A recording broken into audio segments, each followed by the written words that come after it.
Molt bé. Per què pot tenir cap tipus d'interès això de la lògica?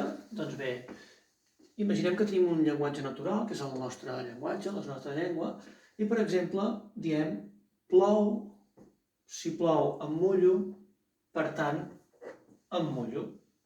Això seria el nostre llenguatge natural.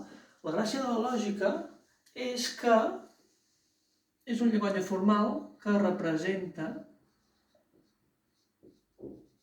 el llenguatge natural. D'alguna manera, tots els elements que farem servir a la lògica, d'alguna manera, imiten o representen i simplifiquen i posen d'una manera ordenada i més rigorosa, en teoria, i de manera que evitaria més errors, el llenguatge natural.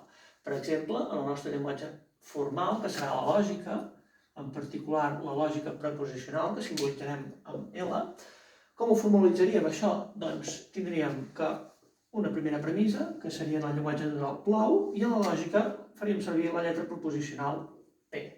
La lletra proposicional P representarà aquesta proposició.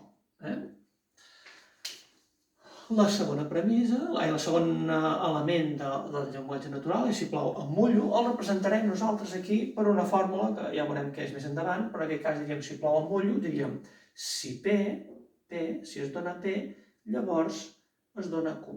Si plou, llavors em mullo, que simbolitza aquesta expressió. I finalment, aquí, quan diríem, per tant, em mullo, nosaltres ho representem amb la forma d'una conclusió, i en aquest cas diríem Q.